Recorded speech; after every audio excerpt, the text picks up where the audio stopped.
So we have finally installed Mitsuba Dolce 3 here in the Terra. Now, I had it installed sa M parts, or dati, I think they're known as Mayo parts also in Evangelista. So if you notice, for them to actually clear a lot of hardware here, they needed to actually fabricate this bracket here. Sa sobrang nagmamadali ako, supposedly kakalasin pa namin to para mapapinturahan, but I was already pressed for time. They were also about to close already. So sabi ko, sige ako na bahala. Kailangan lang magawa na at maalis. So if you're not familiar with Mitsuba, the Mitsuba horn actually comes with a relay. Saan ba yung relay here? Trying to look for it.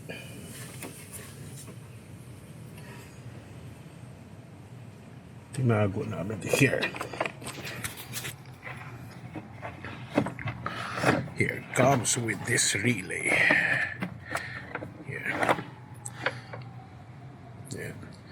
Now the thing with Mitsuba, this particular horn, and I think also with the other model like the Arena 3, this is not going to work if you wire it directly without that relay. In fact, makikita mo dito, nakita mo there's this small, I don't know if you can see it here at the side. See this yellow dot here? That means this yellow has to be with this yellow wire. Sa kabila, makikita mo rin. See, this side, I don't know if you can see it properly. See, there's that green. There's green. It goes with the green wire. Mabaliktad mo yan, hindi tutunog. I don't know how they do it. So, this is specifically for the wiring harness na kasama ng Mitsuba. If without that, hindi siya gagana. Now, this Mitsuba also has a special function, which is the echo function. The echo function, there's a wire in the relay that if you don't ground it, the echo is not going to work. But if you keep it grounded, as in connected to the ground, there's a small wire here, it will give you an echo function. Now, for you to be able to turn it on and off only when needed, the best is to actually put a switch and run it with that grounded wire. Pero kung wala kang balak na gamitin yung echo function, all you have to do is remove that ground. Don't ground it. It will become a normal horn. This Mitsuba here, I don't know if you can see it properly here. Hindi masyado. Wait, let me see. We can... The horn should have some play. Hindi siya pwedeng solid na solid kasi para siyang speaker, di ba? So for a speaker to actually sound better, it has to be parang floating. Para siya nag-float. So, itong bracket was fabricated para ma-move away siya, para hindi siya dumikit sa any metal, para yung sound niya is better. Now, this Mitsuba Dolce 3 has a very low sound. Hindi siya tulad yung the previous horn that I had, which is a Hella Supertone yata. I had 2 pairs on that on my Ranger. Yun medyo mataas, matining. So yung tunog niya, ito, malakas siya pero mababa yung sound. Hindi siya yung matining na sound. So it has a different sound. So this is one of the reasons why I went with the Mitsuba. Everyone was suggesting mag-Europa. That's the problem. Everyone has a Europa. So if you want to be unique, you go with the Mitsuba Dolce. I will discuss more on how I actually got it and how I save money in purchasing this. For now, let me just remove the brackets here so I can just paint it kasi kalawang siya. Yan. Let me just remove it. Tapos, while I'm removing this, let's talk about it also on how I purchased it. Okay, wait lang. So in case anyone is interested on how I got this, so yun nga, when everyone was suggesting na I get a Europa horn, napaisip talaga ako, should I just go with the Europa horn? Kasi nga, parang lahat ng tao yun ang suggest. Sabi ko, I want the car to sound unique. Ayoko naman yung lahat ng kotse na lang na makatabi mo sa kalsada, pareho ang bosina. So, I started researching, and ang nakita kong alternative is actually to get a Mitsuba horn kasi mas unique yun wala masyadong meron. Tapos if you see it actually sa online, medyo mahal siya. The Dolce 3, parang the cheapest I saw is 11,000-12,000. Tapos sabi ko, pero parang mahal naman. Remember, the Europa is only around 4K. 4K yata for a set. This one, lumalabas, is selling here in the Philippines at around 11,000-12,000. And I've seen stores sell it as much as 17,000-18,000. So sabi ko parang hindi yata kaya ng budget ko, or I can't actually defend a purchase of a pair of horn na 17,000. Sabi ko parang masyadong mahal. But out of I check kasi online, I've ordered kasi some mga stuff from Japan, and what I do is I check out Yahoo.Japan. They have auction sites, they have sales and everything.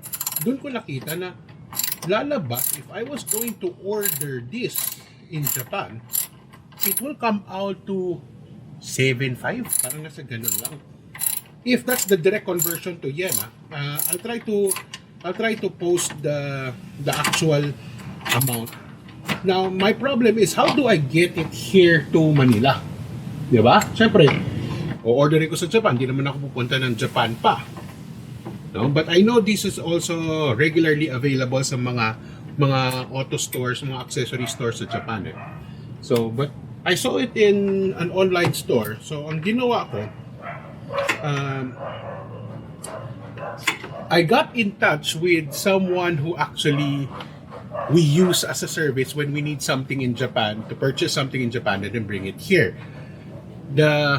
Yung uso ngayon, yung pasabay. So what we did is I got in touch. This one is something me and my wife uses pag may kailangan kami sa Japan, and then we needed to have it here. The name of the service or the business is eportal.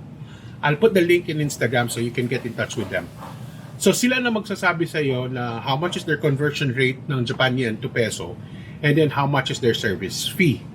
Now, meron kami mga ibang sinabay na mga orders, so I don't know exactly how much the service fee for this, pero I think it's best to get in touch with them. But I'm pretty sure it's not going to be anywhere close to how much ang bentahan dito. So mga katipid ka, I think in the minimum is 2,000 to 3,000 na matitipid mo if you're going to buy it from Japan and have eportal ship it here. So, but yun lang, when you buy it in Japan, walang mag-i-install. So ang ginawa ko, I got in touch with the store nga through Facebook lang. Nakaghanap ako ng store sa Evangelista. Doon ko nakita si eportals, tapos I asked them. So, ang charge nila for labor is 1,000. So, sabi ko, sige, looks naman okay. Doon sa 1,000, sila na bahala nag-fabricate ng mga bakal, nagtakbo ng wire, pati yung pagtakbo ng switch sa loob. So, I think okay na rin yun for 1,000 pesos. Okay naman ang gawa nila. The only thing na hindi lang namin nagawa na is yun nga, since we didn't really have time to have it painted. Yun, now I have to do it mano-mano. So I'm just going to remove this too, and then I'll have it painted. Afterwards, I'm going to actually let you guys hear the difference between yung sound ng Dolce 3, which is actually mababa siya very low I don't have anything to compare it with dahil nakalas ko na yung stock. Pero yung stock nito, as in nakakahiya, beep beep, sobrang hina But the CRV is right here. So mag-sound check tayo, makikita mo ano sound ng CRV. Iko-compare natin sa sound nito with the lower bassy sound.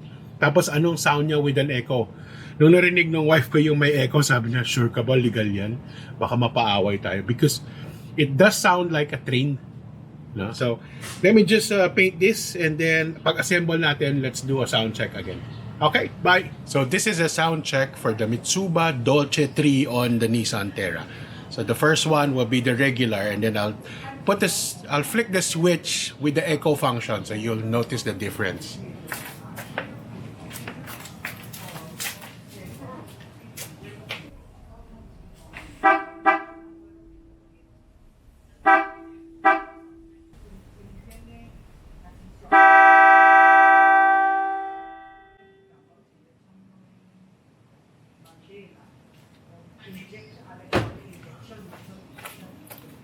you hear the difference?